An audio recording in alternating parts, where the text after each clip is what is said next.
Buenas noches para todos. A continuación, para dar inicio al seminario, quiero presentarles al expositor que impartirá la sesión de hoy. Su nombre es Andrés Liberona, es médico cirujano por la Universidad de Chile, magíster en salud mental y psiquiatría comunitaria en la Universidad de Chile, psicólogo clínico por la Pontificia Universidad Católica de Chile y actualmente se desempeña con una perspectiva integradora en salud, aprovechando su trayectoria como médico cirujano y becado en neurocirugía. Su experiencia se distingue por la convergencia de conocimientos clínicos, científicos y filosóficos, orientado al abordaje integral del bienestar humano. Vamos a darle paso al profesor Andrés para que inicie con el seminario de hoy. Profe, todo suyo. Hola a todos, buenas noches. Primero que nada, a todas las personas que vi que nos estaban viendo desde distintas partes del mundo. Disculpenme, estoy un poquito enfermo, por si de repente se siente la voz un poco más ronca, ¿ya? Así que vamos a dar inicio a esta presentación. Em, ¿Me pueden confirmar que se ve? Se Muy, ve súper bien. muy bien. Entonces, bueno, ya se conoce el itinerario de la sesión. Mi presentación está principalmente enfocada a cambiar un poco la perspectiva que se puede tener de la relación existente entre trauma y consumo de sustancia. Generalmente se ha comprendido esto como una dinámica muy lineal, donde a veces el trauma genera un abuso de sustancia y eso se interviene así. Lo que vamos a tratar de proponer desde distintas perspectivas, tanto de la concepción como del manejo. Es una concepción un poquito más integral, ¿no es cierto?, más sistémica, sobre todo donde se dan bucles de retroalimentación entre ambos fenómenos, que finalmente es la expresión de cualquier otro fenómeno complejo. Entonces, vamos a ir adentrándonos un poquito a esto y lo importante es comprender esta comorbilidad entre el trastorno de estrés postraumático y el trastorno por uso de sustancias, como salir de que son dos enfermedades separadas, sino que hay que analizar un sistema, ¿ya? Es lo que vamos a estar poniendo constantemente sobre la mesa. Así que me imagino que la gran mayoría de acá de las personas tiene más o menos claro qué son cada uno de estos dos fenómenos como entidades clínicas. Sin embargo, igual quise traer esta definición del DCM, que todos sabemos que tiene sus grandes limitaciones como manual, pero ayuda a dar una base clara de lenguaje mutuo para que podamos conversar sobre los temas, ¿ya? Pero ojo, siempre mirar estas definiciones con crítica porque son consensos expertos, no necesariamente representan el fenómeno en sí, son una lista de síntomas, pero como ya dije, que nos ayuda un poquito a delimitar sobre qué vamos a estar conversando. Así, primero que nada, el trastorno por uso de sustancias lo vamos a entender a grandes rasgos, con flexibilidad, pero a grandes rasgos como un patrón problemático de consumo que produce un deterioro o un malestar clínicamente significativo. Tiene que cumplir al menos dos de estos criterios por más de 12 meses, según el DCM, ¿ya? ¿Y cuáles son esos criterios? Que haya un consumo en mayor cantidad o durante más tiempo del que espera la persona, que haya deseo o intentos pero que no hayan logrado éxito de reducir o controlar el consumo, que haya mucho tiempo o muchas actividades dedicadas a obtener, consumir o recuperarse del consumo, que haya un craving, que es algo que vamos a repasar todo durante la sesión, que tiene que ver con un deseo intenso de consumir, que haya un abandono recurrente de obligaciones importantes, y eso en el ámbito familiar, educacional, laboral, que haya continuación de problemas pese al consumo, que haya un abandono o reducción de actividades relevantes, que ya no necesariamente requiere las obligaciones, sino también otro tipo de actividades, que el consumo te ponga en situaciones de riesgo físico, que haya una continuación del consumo pesa un daño físico psicológico y que se hayan desarrollado los fenómenos de tolerancia, es decir, que se requiera cada vez más cantidad para lograr un mismo efecto deseado, o abstinencia, es decir, síntomas físicos de malestar ante la ausencia de consumo, ¿ya? Entonces, a grandes rasgos, estos son los distintos como síntomas o problemas con los que la persona puede presentarse y finalmente todo esto se asocia a un deterioro de la calidad de vida y por tanto porque ese es un fenómeno susceptible de intervención, ¿ya?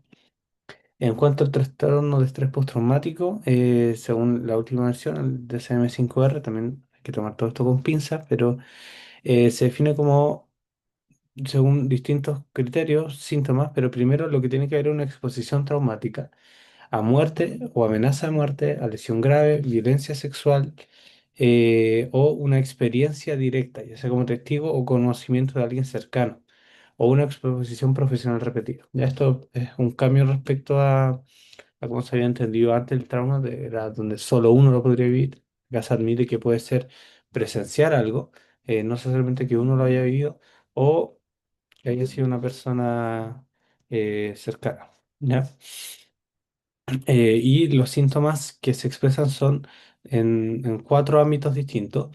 Uno son los recuerdos de intrusión, es decir, que haya recuerdos involuntarios, pesadillas, reacciones disociativas, malestar ante recordatorio. Estos son como cosas que entran en uno, que aparecen en uno. Por otro lado está la parte de la evitación, que es tratar de evitar ya sea lugares, contextos o personas que recuerdan una situación traumática. Pueden haber alteraciones cognitivas o emocionales, como la mayoría de los trastornos de salud mental, como amnesia, creencias negativas, culpa distorsionada, emociones negativas persistentes, entre otros. Y por último, uno de los, como de los core o lo que es más llamativo clínicamente de este síndrome es lo de la activación y la reactividad, que se traduce en irritabilidad, conducta imprudente, hipervigilancia o todo lo que tenga que ver con sobre reaccionar a estímulos que una persona que no haya vivido esta situación traumática no reaccionaría, ¿ya? Esto, según el DCM, por lo menos tiene que duración por lo menos más de un mes del evento y en eso se diferencia un poco del trastorno de estrés agudo. Y lo otro es que también se supone que no tiene que estar esto como repetido en el tiempo. Es decir, es un evento supuestamente específico, es decir, un evento que genera estos síntomas y no algo que lo esté generando constantemente, porque ahí estamos hablando como una situación de reacción a un contexto estresante. Eso no significa que el trastorno de estrés postraumático no puede desarrollarse en alguien que vivió distintos eventos traumáticos, sino a lo que voy es que no es alguien que, por ejemplo, está viviendo una situación traumática todos los días. Ahí no estaríamos hablando de un trastorno de estrés postraumático, sino de una reacción vivencial o de un trastorno de estrés agudo, porque el factor estresante está presente todavía. Ya, esto es bien importante porque el trauma suele darse repetidamente, sobre todo en las personas con mayor vulnerabilidad. Entonces, ¿qué es lo que se había entendido clásicamente como el paradigma más tradicional? Es que habían dos trastornos separados, que uno era el trastorno traumático y otro el trastorno por uso de sustancias. Y la pregunta era principalmente cuál es cuánto es lo que consume y cómo podemos erradicar. Y la visión más funcional ahora es que esto es un sistema de regulación que está interconectado, ¿no es cierto? Donde los síntomas que produce el trastorno traumático eh, potencian, posibilitan y facilitan la presencia del trastorno de uso de sustancia y su perpetuación también. Y por tanto, lo que se hace es una especie de refuerzo negativo, un alivio inmediato generado por el consumo que viene un poquito por la hiperactivación y ya o las intrusiones o insomnio. Esto aumenta la probabilidad de repetir las conductas de consumo, desplazando las posibles estrategias adaptativas que pueda generar la persona. A largo plazo, esta solución lo que hace es una modificación general del sistema de estrés, entendiéndolo a nivel biológico, hay modificaciones neuronales y hay modificaciones mentales, es decir, en los mecanismos psicológicos que la persona desarrolla para afrontar esto. Entonces, tenemos dos variables. Por un lado, ¿no es cierto?, el efecto adverso y el uso de sustancias. Entonces, lo que se había entendido antes era, ¿no es cierto?, esta reacción como unidireccional, pero lo que se ha visto es que finalmente sea una trayectoria donde estas dos variables van interaccionando mutuamente y recíprocamente. Primero puede haber un evento adverso o una exposición que puede estar o no en concordancia con un uso exploratorio o recreativo de sustancias como puede ser el alcohol, la marihuana, la cocaína, pasta base, cera o cualquier otra. ¿Ya? Esto sigue avanzando y finalmente lo que se genera después del evento son síntomas subumbrales que no alcanzan a ser propiamente un trastorno de postraumático, pero ya son parte de ese espectro. Por ejemplo, hiperalerta ante síntomas negativos, evitación de situaciones y se puede dar ya o estar presente de antes un uso de riesgo, ¿ya? Que es empezar a ocupar el consumo como una estrategia de afrontamiento al estrés generado por el trastorno de estrés postraumático o los síntomas. Y luego finalmente es que ya se llega como una etapa donde se dan comórbidamente estos dos trastornos, pero que finalmente si vemos la trayectoria de desarrollo se han venido desarrollando en conjunto y potenciándose un poquito al otro. Sabemos que el trastorno por uso de sustancia y el uso de sustancia en general se asocian a deterioro cognitivo, a empeoramiento de la capacidad de afrontamiento de situaciones estresantes, por tanto es más probable que se desarrollen este tipo de molestia, ¿ya? Así, atribuir causalmente todo el consumo a una situación traumática sería un error bastante reduccionista. Más bien lo que se tiene que precisar es el patrón clínico que se está dando de consumo, cuál es la secuencia temporal de instalación, qué relación tiene con el trauma, si es que existía previo, si estaba o no estaba previamente y cómo eso se desarrolló después del trauma. Hay que hacer esa línea de construcción temporal cuando uno está con el paciente para poder entender cuál ha sido la relación entre ambos fenómenos, cuál es la función que está cumpliendo cada uno de los síntomas y expresiones en el momento y cómo esto también puede afectar al sistema social en el que vive, al sistema familiar, al sistema de pensamiento cognitivo y también a la alteración neurobiológica que produce el consumo, que sabemos que es algo que existe, que se da. ¿Ya? Em, entonces, estos eran algunos de los modelos causales que se plantean de forma previa. Primero, hay un trauma y se genera el consumo como un mecanismo de afrontamiento. Eso era. Lo otro es que hay un patrón de consumo previo, por ejemplo, alcohol, lo que genera mayor exposición a contextos de violencia que pueden generar accidentes y presibilidad a contextos donde puede haber mayor riesgo de violación. Así, en uno era el trauma el que generaba el consumo y en la otra vía era el consumo que se haga un factor de riesgo para que se genere el trauma.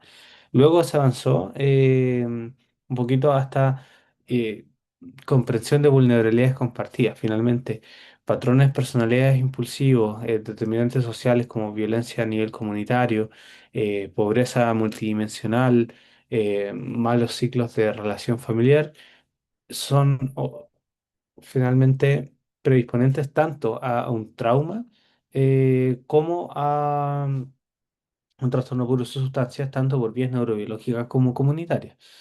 Pero finalmente lo que se está tratando de plantear últimamente en la evidencia más actualizada, ahí están las referencias a las diapositivas, eh, es que una vez instalado y en la instalación previa, cada trastorno actúa como mantenedor y exacerbador del otro, tanto a nivel biológico como conductual.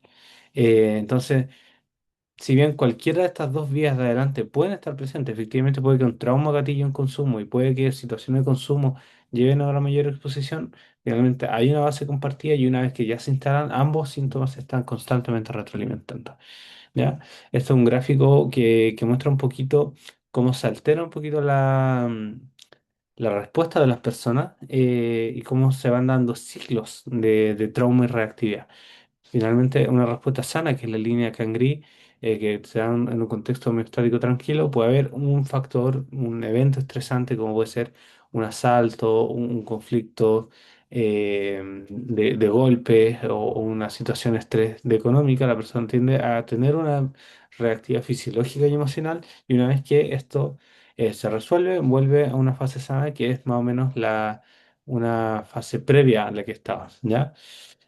Cuando ya hay una alteración de uso de sustancia, o sea, primero una mayor activación basal, y si se fijan estos como pics de actividad y gastos son lo que genera un poco el alivio inmediato por el consumo, que genera un alivio basal, o sea, un alivio corto, transitorio, que luego se vuelve a gatillar una reacción de estrés. Y finalmente lo que vemos es que tarda un poquito más en llegar a la línea base y cuando llega ya no llega tampoco a la línea que estaba previamente, sino que aumenta la sintomatología. Es decir, cada nuevo episodio de trauma y asociación de consumo está alterando constantemente el patrón basal, ¿ya? Así, si quisiéramos dibujarlo en una especie más como de ciclo, eh, finalmente. Tenemos un disparador de estrés o una memoria traumática, si es que ya ocurrió el evento, que genera malestar e hiperactivación fisiológica, ya sea insomnio intrusiones, y aparece el consumo como un regulador de emergencia, se genera un alivio inmediato, lo que denominamos un refuerzo negativo agudo, y se genera esta neuroadaptación y costos del consumo, es decir, deterioro en el sueño, generación de tolerancia, reducción de las posibilidades conductuales de regulación. Al final, si una persona tiene un set de herramientas para poder regularse frente a situaciones de consumo y en vez de eso opta por el consumo, lo que ocurre entonces es que estas estrategias de regulación van en detrimento, van en menor uso y esto finalmente hace que genere un aumento del estrés basal. Hay un craving que genera abstinencia y por tanto es más probable que haya nuevos eventos disparadores de estrés o memoria traumática. Y este ciclo se repite, se repite, se repite, finalmente se perpetúa de forma ambos, lo que he dicho ya bastantes veces, pero ambos ciclos, ambos fenómenos se potencian entre sí y van consolidando este ciclo, haciendo que cada vez sea más rígido, menos flexible y por tanto más difícil de intervenir. Pero el mensaje finalmente, y para que no sea todo negativo, es que esto se puede intervenir, que hay que primero hacer un trabajo de identificación bien, de construir las líneas temporales, de construir el ciclo y ver en qué parte nosotros podemos intervenir como terapeutas finalmente si es que estamos haciendo un trabajo clínico con el paciente. Entonces, em, está la señal traumática, ¿no es cierto? Que son las sensaciones corporales y las fechas, las discusiones, las emociones y la señal del consumo, que tienen que ver ya con partes más propias del consumo en sí mismo, que son, pueden ser contextuales. Por ejemplo, ir a un bar, ir a una fiesta o la influencia por los pares. Entonces, estas dos señales que tienen que ver con la señal misma del trauma, como con la señal de las situaciones de contexto de consumo, activan el craving, que es la sensación de querer consumir. Así, una revisión sistemática que la de Renaud mostró que los pacientes no necesitan necesariamente tener la sustancia frente a sí em, para generar una señal de consumo. Basta una señal traumática o un contexto de consumo, cualquiera de los dos ya puede generar esto. Y se genera esta sensación neurobiológica de querer. Finalmente, no es esta señal de reduccionista de que se activa la amígdala, baja la activación de la corteza prefrontal, sino que es una mezcla de un sistema general que se activa por muchas pistas distintas. Y finalmente genera este modelo conductual aprendido de que se genera una recaída. La persona puede estar en ceso durante mucho tiempo, pero si hay una activación traumática muy fuerte, un contexto de consumo muy importante, la persona recae en el consumo. Y esto nuevamente fortalece el ciclo. Así, siempre hay que entender que la recaída no es una falta de voluntad, que la persona no quiera, que es lo que comunitariamente se tiende a pensar, que la persona no quiere dejar el consumo, sino que están estas señales contextuales y interiores, neurobiológicas, aprendidas, que limitan las posibilidades de la persona de poder abandonar los contextos de consumo. Entonces, la pregunta terapéutica no tiene que ser por qué en lo inmediato, qué fue lo que te hizo caer en ese momento, que sí sirve para explorar y para construir un ciclo, pero finalmente tiene que ser qué secuencia conductual y sistémica está manteniendo este patrón de caída. Entonces, primero entender cuáles son las situaciones y señales que podrían estar generando esto y qué respuestas generan en el paciente. Si ya. Si en este caso en particular son las señales de consumo las que son más potentes, si son las señales traumáticas, o si las señales de consumo llevan a activación de las señales traumáticas, o si las señales de traumática llevan a una búsqueda de señales de consumo. Y luego ver cuáles son las posibilidades que tiene la persona de interpretar esta situación y cuáles son las herramientas que tiene. Es decir, si es que la persona dice, no, esto va a seguir constantemente, nunca voy a salir de este ciclo, o si la persona dice, no puedo soportar esto, es demasiado fuerte para mí, que son distintas señales, tanto emocionales como cognitivas, que llevan finalmente al craving o la urgencia del deseo de consumir. Y luego hay que ver qué es lo que lleva directamente desde este deseo de consumir hasta la conducta de consumo. Y ahí hay también otras estrategias de intervención que generar, depurar la respuesta, buscar alternativas de manejo conductual y finalmente viene la parte de la consecuencia. Inmediata, alivio y evaluar las consecuencias tardías como culpa, insomnio, evitación.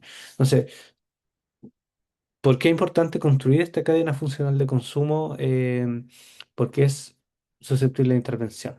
Acá en la etapa de 1 y 2, finalmente lo que podemos apuntar es reducir las señales de consumo tanto externas como las fisiológicas, a través de conductas de respiración o de evitación de ciertos lugares, autorregulación, identificación, primero que nada. La parte de interpretación se puede hacer parte de reestructuración cognitiva o difusión. En la parte del craving, ¿no es cierto?, hacer esta demora o buscar otra alternativa y luego en las consecuencias también entenderlas bien y hacer un manejo adecuado de las mismas. Entonces, vamos con un caso clínico para ir entrando ya en la parte de manejo terapéutico. Vamos a poner un caso hipotético, sería Camila, una mujer de 29 años que tiene historia de un trauma relacional crónico, ¿ya? Una relación donde sufrió violencia sexual, física y verbal. Y en base a eso desarrolló una historia de consumo que ahora no puede dejar y sus síntomas son principalmente de hiperalerta, tiende a reaccionar mucho con voces de hombres cuando hablan más fuerte, se pone ansiosa, tiene crisis de pánico y se genera insomnio. Ella tiene principalmente un patrón de consumo nocturno que dice que es lo que la ayuda a dormir, a descansar un poquito más. Entonces tenemos que analizar esto, ¿no es cierto? Con 5 P's, ¿ya? Que vamos a denominar los predisponentes, los precipitantes, los perpetuadores, los factores protectores y finalmente nuestro plan. Entonces, en predisponentes tenemos una historia de una amenaza crónica. Puede haber, por ejemplo, en este caso una red de apoyo social frágil, que son dos factores de vulnerabilidad que, como digo y como mencionamos antes, son predisponentes relacional tanto para la historia de trauma en sí mismo como para un desarrollo de consumo de forma independiente y dependiente interaccional. Luego, entendiendo bien esa historia, hay que ver actualmente cuáles son los gatillantes del consumo, entendiendo como los conflictos interpersonales actuales que se pueden mantener debido a esta historia de desarrollo relacional, una posible aparición de intrusiones traumáticas, producto de los eventos que tuvo y entender bien cómo esto se expresa en la actualidad, qué es lo que siente. Una vez entendido bien los factores predisponentes de vulnerabilidad y los gatillantes, hay que entender qué factores están manteniendo esta conducta, eh, qué genera el consumo en ella, cómo se da el craving y también entender que las mismas, finalmente, los mismos eh, efectos que puede tener el consumo directo sobre los mismos síntomas que genera. Es decir, puede haber un insomnio gatillado por una situación de trauma y sabemos que el consumo de alcohol, por ejemplo, tiene disrupción en las fases del sueño REM, que hace desestructura la arquitectura del sueño. Entonces hay que entender bien cómo el alcohol, la marihuana o la sustancia que sea que se esté usando también tiene un efecto fisiológico y neuronal directo, que puede incluso estar agravando síntomas por un mecanismo o vía distinta de la cual ya hay un agravante. Luego hay que ver, entender bien los factores protectores o de resiliencia, como son nuestro vínculo terapéutico inicial que hayamos podido generar, si es que hay ámbito laboral, educacional o familiar, tratar de mantener eso, si es que funciona como un factor de protector, que no siempre lo va a hacer, a veces pueden operar como factores estresantes o de riesgo, y ver cuál es la motivación para recuperar el control, ¿no es cierto? Acá tenemos esta clásica como historia de 6 fases de contemplación, precontemplación, plan, y es súper importante tener bien claro en qué momento está llegando la paciente. En este caso, Camila ya llega en una fase donde tiene claro que quiere dejar de consumir, pasó la fase de precontemplación, contemplación y está en la fase de intención. Pero hay gente que puede llegar derivada, dependiendo de dónde estemos trabajando, por situaciones de casos judicializados, por ejemplo, que pueden presentar estos trastornos que es bien común. cuando hay situaciones de violencia intrafamiliar. Hay gente que puede llegar ya cuando lo tiene más o menos resuelto y necesita apoyo para evitar las recaídas. Hay gente que podemos atender en hospitalizaciones también. Por otras situaciones. Entonces, los contextos son muy diversos, pero este modelo hay que adaptarlo a cada situación. Entonces, analizar bien cuáles son los factores de protectores. Si estamos en un hospital, en una unidad de corta estadía, puede ser la hospitalización en sí mismo un factor protector, alejar del factor de consumo. Si esto es en un setting más comunitario, hay que analizar qué fortaleza existe en la comunidad, si es que la familia tiene una mala red, activar otro establecimiento, sobre todo si estamos trabajando con población adolescente, coordinarnos con el colegio y aplicar esta visión sistémica de entender que la persona no está aislada, sino que está en una red de relaciones, en un mundo comunitario que puede ofrecer factores que son tanto de apoyo como podrían ser de riesgo también. Finalmente, nuestra última P sería hacer un plan. En este caso, sabemos que Camila tiene principalmente un problema de insomnio que se podría estar perpetuando por consumo de alcohol. Entonces, una estabilización del sueño, se higiene del sueño, medidas conductuales como básicas, ¿no es cierto?, de los cuidados estándar de cuando se aborda esto. Entender bien la cadena funcional del consumo, que es lo que estábamos hablando antes, para ver cuáles son los factores donde principalmente podría intervenir y finalmente aplicar los protocolos o las terapias que han demostrado mayor evidencia en esto, que es lo que vamos a pasar a ver un poquito más acá.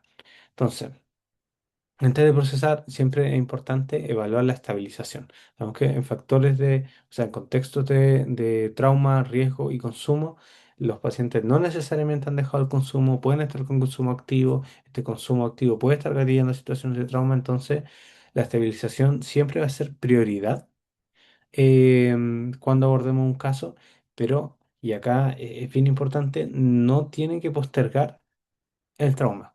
Así como en otros contextos, la estabilización de un paciente, por ejemplo, en un contexto más médico que ha llegado en un shock séptico, es necesario ver la vía aérea, la reanimación cardiopulmonar y todo. No por eso hay que retrasar el uso de antibióticos que finalmente van a tratar la causa. En este caso es parecido. Hay que tratar de evitar la situación de consumo, sacarlo a las personas de riesgo, pero el trauma, como opera como un mecanismo de base que está finalmente perpetuando estas cosas y gatillando situaciones de consumo, tenemos que abordarlo desde el principio. Así hay que también tener bien claro cuáles contraindicaciones tenemos para iniciar un proceso terapéutico, por ejemplo, que, que la persona esté con una intoxicación activa o con un síndrome de abstinencia severo. En ese caso se tiene que manejar eso para poder empezar a trabajar. Si es que hay una decisión suicida inminente, una desorganización muy marcada o un proceso psicótico activo, también eso se tiene que poder manejar antes de poder empezar a trabajar. O si es que hay un peligro ambiental vigente, por ejemplo, una violencia intrafamiliar activa con riesgo de muerte, tenemos que tratar de resolver esas personas, o sea, esos problemas antes de intervenir. Tenemos que ir viendo también la preparación para un buen proceso, mejorar la parte del sueño, hay que evaluar cuál va a ser la dificultad de la persona para permanecer en sesión, no podemos hacer una planificación semanal o bisemanal de un año, si es que sabemos que la persona está en un contexto de vulnerabilidad, si es que en los contextos nos permite hacer atenciones mensuales, quizás con un alto riesgo de que la persona deje el proceso, y todo eso tenemos que pensarlo. Tenemos que planificarnos y no hacer un tratamiento estándar como ya estos son nuestras 16 sesiones, al hacer así, así, así, así, sino que tenemos que aplicarlo siempre y proyectar un poco las posibilidades que tiene la persona de quedarse.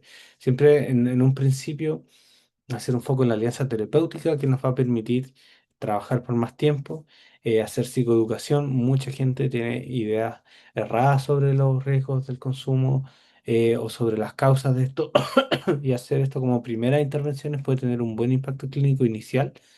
Siempre el manejo del sueño que puede estar bien alterado, que a la vez funciona como otro factor que perpetúa estas cosas y hacer una estrategia de reducción de daño. Muchas veces no vamos a llegar a un consumo cero. Y hay que asumir eso como una posibilidad existente y tenemos que ir hacia tratar de reducir lo más rápido y lo más seguramente los daños que está generando la situación de consumo inicialmente. Hay que ver también cuáles son las capacidades de regulación que tiene la paciente actualmente y, como digo, evitar la abstinencia perfecta inicialmente. No digo que no sea un objetivo que podemos tratar de siempre apuntar, pero tener súper claro que no siempre vamos a llegar y que eso no necesariamente significa un fracaso del proceso terapéutico.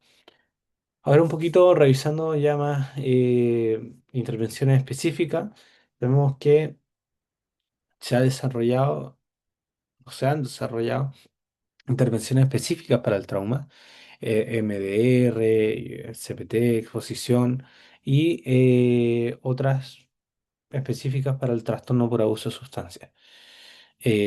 Lo que se ha visto es que las centradas en trauma efectivamente muestran una superioridad en la reducción sintomática versus todos los otros tratamientos, pero no tienen un impacto significativo en el consumo de sustancias. Las que no están centradas en trauma ni en el trastorno por uso de sustancias no tienen una superioridad clara en el manejo del síntoma del TEP, ni tampoco en el consumo de sustancias. Y las que están manejadas o enfocadas en trastorno de uso de sustancias aparentemente no tienen una mejoría clara en los síntomas del trastorno postraumático, pero sí, obviamente, en la parte de los síntomas del consumo. ¿Cuál es la conclusión de esto? Es que los tratamientos manualizados dirigidos a trastornos de uso de sustancias son imprescindibles para reducir el consumo, y los centrados en trauma para reducir los síntomas de trauma. Entonces, finalmente, lo que tenemos que hacer es una mezcla de ambos. El diseño óptimo de una terapia integra componentes específicos para el trauma y componentes específicos para el trastorno de uso de sustancias de una forma dinámica, contingente según las necesidades y evolución del paciente. ¿Ya? Esto era bien importante que quedara claro porque hay gente que dice, ah, ya, tiene trauma, por eso consume, ocupó solo trauma y sigue consumiendo y si sigue consumiendo, después se van a seguir perpetuando la- los síntomas negativos del trauma. O si alguien aborda solo el consumo y no y ignora el trauma, nuevamente va a pasar lo mismo. Entonces, por eso tenemos que evitar este modelo de una dicotomía de ya, ¿qué trato? Trato el trauma, trato el trastorno por abuso de sustancia, porque no es una dicotomía que existe. Este modelo secuencial no explica de forma correcta la realidad, es muy reduccionista y por tanto exigir que haya mucha abstinencia antes de empezar a tratar el trauma genera alta tasa de abandono, los síntomas postraumáticos se mantienen y son posibles detonadores de una posible recaída. Sí, este modelo más concurrente nos dice que son dos riles que avanzan paralelo y que muchas veces van interaccionando, mezclándose y por tanto las guías actuales lo que recomiendan es hacer intervenciones integradas donde se aborde tanto la exposición y el procesamiento del trauma aplicado al craving y a las contingencias de consumo. La intensidad nuevamente hay que calibrarla según cómo vaya el paciente. A veces en algunos vamos a tener que potenciar más inicialmente lo que es enfocado a consumo, en otros más enfocado a trauma, pero finalmente siempre tener en mente que son las dos, que son factores sistémicos, eh, que hay que tenerlos siempre presentes. Entonces, una intervención integrada posee un poco esta estructura. Hay que entender bien primero como base, tener contexto, seguridad y alianza. Si el paciente no tiene un contexto seguro donde actuar, es poco probable que pueda avanzar hacia lo siguiente. Entonces, una vez que tenemos básicamente eh, el contexto asegurado, tenemos que pensar a ver cuáles son los componentes específicos del TUS, el análisis funcional que dijimos, la entrevista motivacional, habilidades entrenativas, prevención de recaída y ir haciendo finalmente el resto de las cosas. El procesamiento del trauma efectivamente genera o necesita más bien una base bien sólida para que pueda funcionar de la mejor manera. Es difícilmente vamos a poder hacer esto en una paciente que todavía tenga un consumo activo, pero eso no significa que tengamos que esperar a que cada una de las anteriores esté resuelta, porque cada una va interaccionando en sí mismo. Finalmente, intervenir sobre el trauma va a generar también una mejor un contexto de seguridad, va a mejorar la alianza. Entonces, si bien hay unas bases que son más relevantes o importantes porque tienen que estar para que lo mejor funcione arriba, tenemos que estar interviniendo constantemente, subiendo y bajando la pirámide. ¿Ya? Sin una base sólida, el trabajo va a quedar bien limitado, pero si no trabajamos el vértice, la base también no va a terminar de consolidarse. ¿Ya? Así, como ir cerrando un poquito, Los errores clínicos que generalmente se tienen con las formaciones más antiguas, y que si recae es porque no está motivado. Y sabemos que la evidencia nos dice que esto no es así, que la recaída tiene que ver con una neuroadaptación, es decir, a nivel biológico, y también a nivel psicológico, con un agotamiento de posibles de control ejecutivo y que hay exposición a Por eso siempre hay que estar evaluando esta cadena funcional. Otro error es pensar que todo su consumo se aplica por el trauma. Sabemos que no. El consumo crónico genera su propio sistema de estrés y craving de forma independiente, que requiere un tratamiento específico y que interacciona con lo otro. Interrogar el trauma sin una función clínica directa también sabemos que está mal.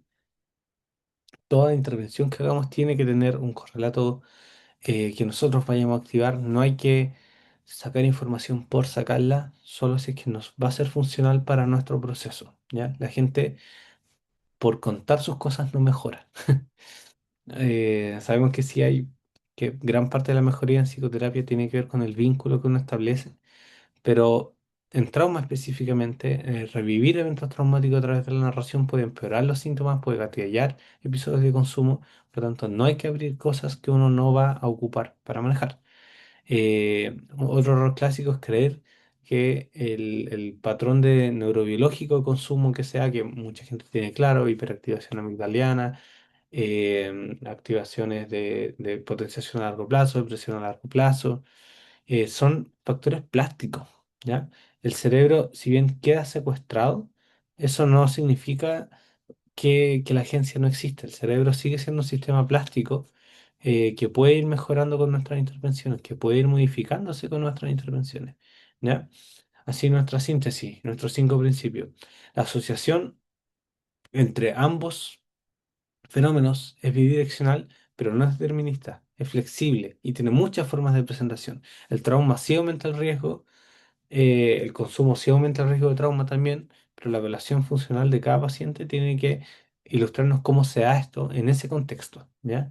El consumo opera como un factor de refuerzo negativo, es decir, reduce temporalmente el malestar, pero su repetición finalmente anula las respuestas conductuales y empeora los síntomas.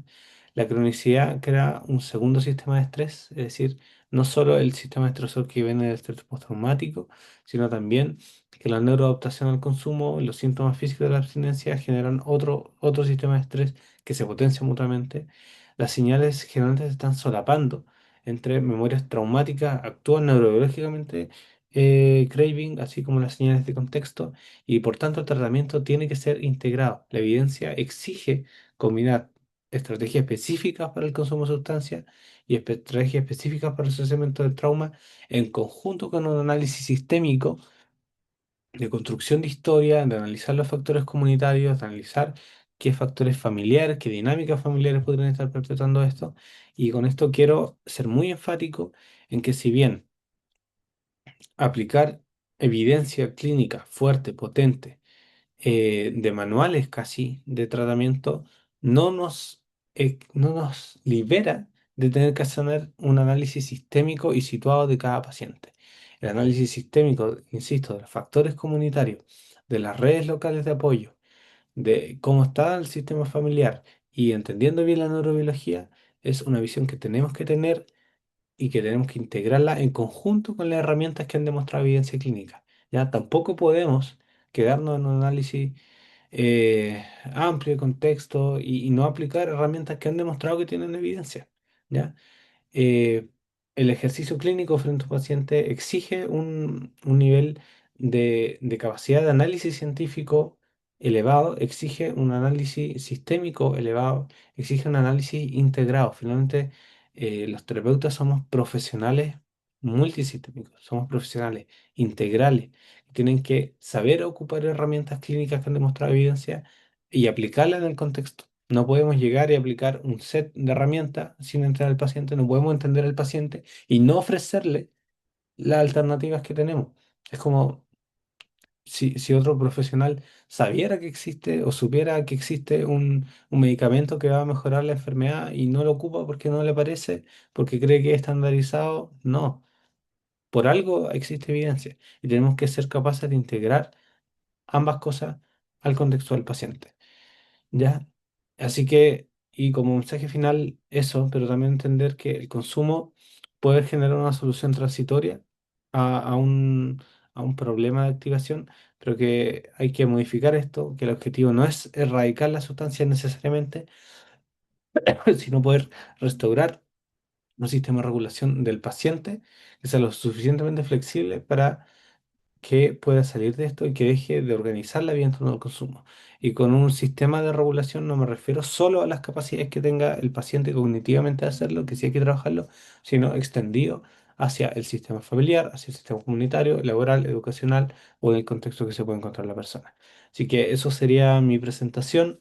Les recomiendo mucho el curso donde van a estar profundizando mucho más en los factores que yo mencioné por arriba, como tiene que ver con la neurobiología misma del consumo, con las estrategias específicas de manejo, pero con esto les doy un poquito de la idea, finalmente que quería transmitir que son factores sistémicos que están interactuando mutuamente y que siempre que veamos cualquier clase, cualquier manual, cualquier paper, hay que tomarlo con ojos críticos y entender que todo esto está dentro de un sistema global mucho más grande del cual no podemos escapar y por tanto hay que actuar dentro de eso. Así que muchas gracias por escuchar la presentación.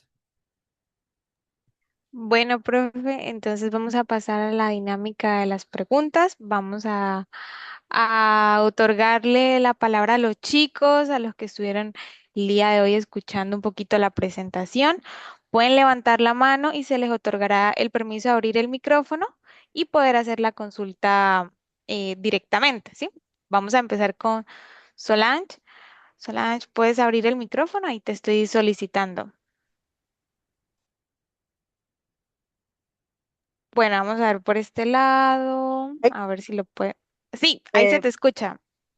sí, no me queda ninguna duda, la verdad es que bastante clara la información. Vale.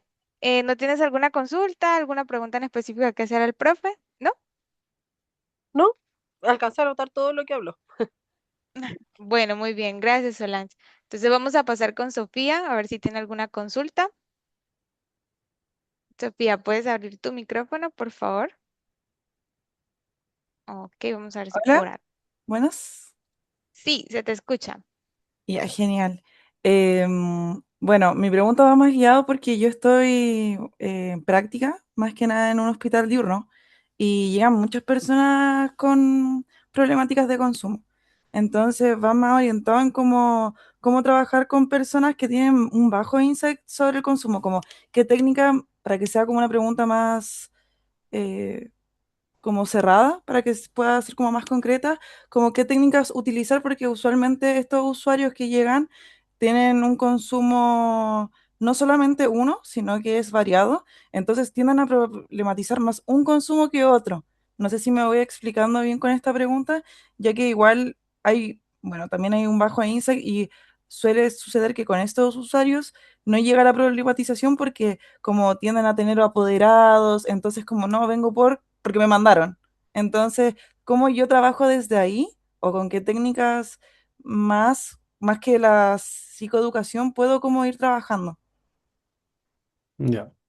O sea, primero, igual hay que descartar que la psicoeducación siempre va a ser la primera herramienta a enfrentamiento de cualquier persona, porque muchas veces hay creencias, hay discursos que circulan a través de estos grupos de personas que consumen, que puede ser en distintos contextos, tanto vulnerables como no vulnerables, que no se tienen claros los consumos de la sustancia o no se tienen no se tienen claro que tienen efectos negativos y si uno le pregunta a esa persona dice, no, es que nunca nadie me dijo. A a veces pasa y siempre hay que iniciar eso primero. Pero como tu pregunta va, como ya asumiendo que la psicoeducación se hizo y la persona sigue sin problematizar, es importante, o lo que yo recomendaría además es poder hacer como una especie de identificar bien claro cuáles son las consecuencias que tiene el consumo específico de cada sustancia para cada persona. Y para eso hay que hacer un análisis bien finalmente, de la situación en la que está la persona. Por ejemplo, alguien que consume en situación calle, que es muy común, hay que entender, ya. y plantearle al paciente, cuando tú consumes esto, ¿qué ha significado para ti? Y las personas pueden mencionar distintas cosas, desde haber vivido en la calle, de perder a los hijos, y lo más importante es tratar de hacer esos vínculos. Mucha gente no los tiene relacionados y cree que son por otras cosas. Entonces, tratar de vincular la situación de consumo a una consecuencia negativa directa en su biografía personal es algo que puede ayudar a construir un poquito más de insight respecto de esto. Entonces, cuando la psicoeducación se queda un poco en lo general, las personas tienen, ah, ya, pero ese no es mi caso. Y uno puede tratar de bajar estas consecuencias hacia el caso de cada persona, cosa de que lo tengan un poco más de frente y puedan ver finalmente qué situación de consumo, o sea, o de cada sustancia, dependiendo de cómo lo problematice, ha generado tal consecuencia. Esto obviamente no va a funcionar en todas las personas, dependiendo del nivel de consumo que tenga y cómo eso haya afectado su aparato cognitivo, pero es una primera recomendación de lo que se podría intentar.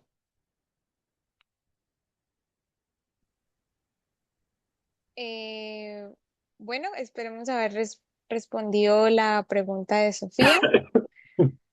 Vamos a ir con la siguiente, con Anisa. ¿Puedes abrir, por favor, el micrófono?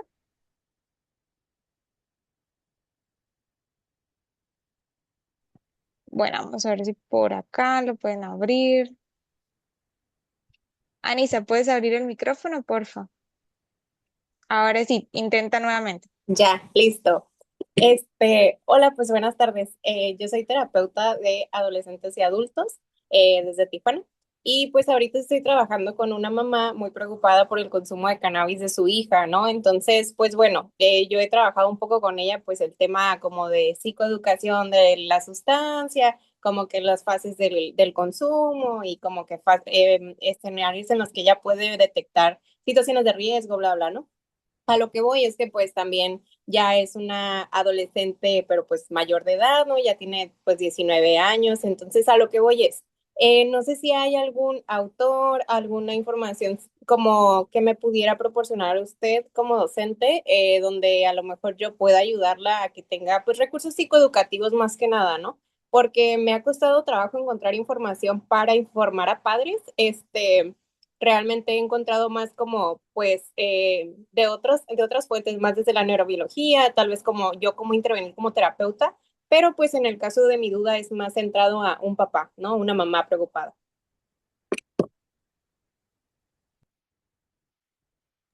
Em, sí, yo lo que recomendaría en estos casos, como para entender un poco, hay muchas agrupaciones hay agrupaciones locales y mundiales de cada tipo de sustancia, donde generalmente estas agrupaciones tienen manuales psicoeducativos para padres, para hijos, y que son bien adaptados a la realidad local. Yo lo que primero intentaría sería buscar por allá, por México, alguna organización que pueda tener un manual específico. Generalmente son de las mejores herramientas porque están adaptados un poquito más al lenguaje de cada situación, de cada localidad, y pueden ser palabras más como fáciles de entender o aceptar para la persona. También recomiendo mucho para cualquier situación de psicoeducación que se requiera como algo que nosotros podamos bajar rápidamente al lenguaje del paciente son las definiciones y situaciones de la clínica Mayo. La clínica Mayo, esta clínica top 1 a nivel mundial que está en Estados Unidos, pero que tiene en su página tiene una opción de entera en español, porque hay mucha población que habla en español que consulta ya y tiene muchas definiciones de muchas enfermedades, patologías, consumo, no solo en el ámbito mental, sino en todo, que tiene muy buenos sintéticos y que explican bien las situaciones, las consecuencias que pueden ayudar a personas. Siempre que alguien necesite explicar algo, creo que buscar ahí en las definiciones de la clínica Mayo puede ser muy útil, porque tiene un equipo comunicacional finalmente que adaptó estos manuales de comunicación para los pacientes. Entonces están adaptados específicamente para hacer esta herramienta de psicoeducación. Entonces yo recomendaría hacer un poquito las dos, buscar en la Clínica Mayo y buscar como cosas más locales de cada organización que pueda estar presente. Muy bien, esperamos haber respondido la pregunta de Anisa. Eh, profe, ¿podemos responder una última? Sí, no hay problema. Vale, vamos con Itzel, vamos con Amor Itzel. Itzel, ¿puedes abrir por favor tu micro? Sí, muchas gracias. Bueno, mi pregunta es la siguiente. ¿Cómo se puede abordar en psicoterapia a consultantes que presentan un consumo de alguna sustancia, por ejemplo, específicamente el cannabis, y que visualizan esta sustancia como una forma de calma? Es decir, que son personas que forman parte de la comunidad pro cannabis. Y yo creo que ahí una de las cosas más importantes es la generación del vínculo y el posicionamiento del terapeuta. Es decir, si uno toma una actitud como 100% antidrogas, lo más probable es que se genere una disrupción con esta persona y nos complique un poco el tratamiento. Es muy importante saber que la gente como pro cannabis y todo que promueve el consumo está bastante como informada de muchos como beneficios, estudios, y a veces son estudios reales, a veces son cosas que ven por TikTok o cosas que se difunden en el mundo, y lo más probable es que esperemos un poquito de confrontación por parte del paciente y que incluso nos pueda ver como un poco ignorante respecto al tema. Y digamos, este terapeuta en verdad no sabe de los beneficios que tiene el cannabis. Yo creo que es muy importante abordar el cannabis como un fenómeno complejo que es y situarse desde una situación de conocimiento, lo que implica efectivamente conocer y estudiar sobre los distintos estudios que se están haciendo en cannabis. Sabemos que el cannabis efectivamente tiene beneficios cuando se usa en determinados contextos. El cannabis puede mejorar el sueño, puede empeorarlo también, puede reducir el dolor, puede empeorarlo también. Y creo que lo mejor es mostrarnos abiertos y que sabemos este tipo de cosas. Entonces, si a una persona que tiene una situación por abuso de cannabis y está teniendo consecuencias negativas, tal como en la pregunta anterior, primero hay que situar el cannabis de una forma neutra. Es decir, el cannabis puede tener beneficios, puede tener consecuencias negativas y depende mucho del uso. Plantear bien que generalmente la evidencia científica que se dispone se da en situaciones de contexto controlado, muchas veces no con la fuma de cannabis, sino con el consumo de derivados, y hay que entender que cada cosa tiene su lugar en el momento y en el contexto adecuado. Podemos, por ejemplo, ocupar la comida. Sabemos que si uno no come, se muere, por tanto tiene beneficios. Pero también hay trastornos de alimentación. La obesidad genera un montón de problemas y no tiene que ver con que la comida en sí misma sea mala, sino con cómo se usa y cómo eso puede generar un efecto negativo. Así es como lo plantearía yo a un paciente, como está bien que consumas cannabis, el uso recreacional de cannabis no necesariamente es malo, pero en tu contexto está generando estos problemas y tenemos que ver en conjunto cómo podemos mejorar esas problemáticas. Y así uno se sitúa no desde una posición confrontacional necesariamente, pero que sí puede ayudar a entender que pese a que el cannabis tenga beneficios, eh, como todo elemento en la vida, puede tener consecuencias negativas. Finalmente es la dosis la que hace el veneno de todas las cosas. Vale, profe, muchas gracias. Ahí dice Itzel que se le respondió la consulta. Bueno, siendo así, creo que ya damos por cerrada la ronda de preguntas del día de hoy. Chicos, yo sé que muchos de ustedes quedaron con consultas, sé que muchos quisieran hacerle su consulta directamente al profesor, pero recordarles que esto es un abrebocas, esto es un seminario. La idea de esto es que se inscriban al curso que se va a dictar el 18 de julio. Sería lo mejor si quieren revisen pues la página de ADIPA para que se animen y se inscriban. Siendo así, profe, también dejen los invitados, dejen invitados a los chicos para que se inscriban. Y bueno, como les decía, esto es una primera aproximación. Yo sé que hay muchas dudas, hay mucha discusión también con respecto a estas problemáticas. No es un tema cerrado para nada, ni en lo individual ni en la evidencia, y es algo que se va a estar discutiendo en el curso. Así que Ahí van a poder hacer muchas más consultas respecto a las partes específicas que hoy en día no alcanzamos a abordar tan profundamente porque era más que nada una visión general. Así que los dejo muy invitados al curso para que puedan aprovechar y especializarse en este tema que es cada vez más frecuente. ¿Ya? Eso.